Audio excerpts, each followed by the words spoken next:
وقوف مزدلفہ سے متعلق سوالات آئے۔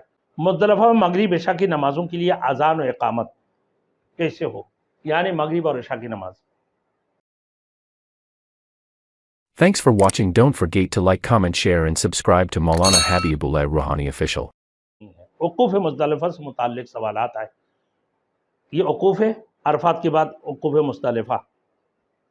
مزدلفہ میں مغرب عشاء کی نمازوں کے لیے اذان و اقامت کیسے ہو، یعنی مغرب اور عشاء کی نماز ایک ساتھ کیسے پڑھیں۔ دیکھیں، مزدلفہ میں صرف ایک اذان اور ایک اقامت سے دونوں نمازیں ادا کرنے پڑھی جائے گی۔ ایک اذان اور ایک اقامت سے مغرب اور عشاء دونوں پڑھی جائیں گے، اور پھر اس کے بعد مغرب کی سنت، اس کے بعد عشاء کی سنت اسی طریقے سے ادا کرنا۔ راستے میں مغرب اور عشاء پڑھنا۔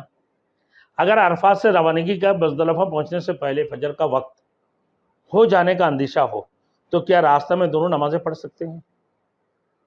عرفات سے نکل کر جی ہاں، اگر وقت نکل جانے کا خطرہ ہو تو اس صورت میں راستے میں مغرب اور عشاء کی نماز پڑھ سکتے ہیں۔ راستے میں مزدلفہ میں نماز فجر وقت ہونے پر ادا کریں۔ مزدلفہ میں بعض معلم وقت سے پہلے فجر کی اذان دے دیتے ہیں، اور اس صورت میں ہم کیا کریں؟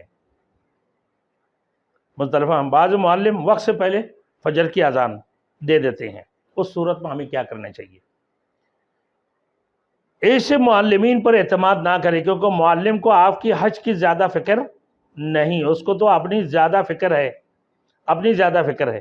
بعض مرتبہ معلم آدھی رات کو فجر کی نماز پڑھوا کر لوگوں کو مینا لے جاتا ہے معلم آدھا رات کو ہی۔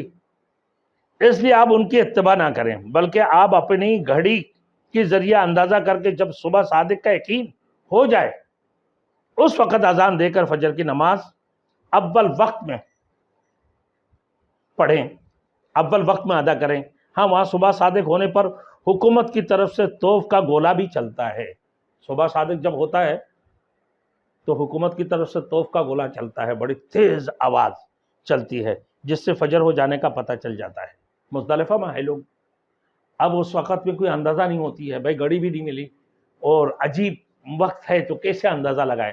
تو کہا کہ توفوں کی آواز آتے ہیں، حکومت کی طرف سے توپ کی آواز دیتے ہیں کہ بھائی مزدلفہ میں جو ہے صبح صادق ہو چکا ہے۔ صبح صادق سے پہلے، صبح صادق کے بعد ہی اذان دے پھر نماز پڑھے۔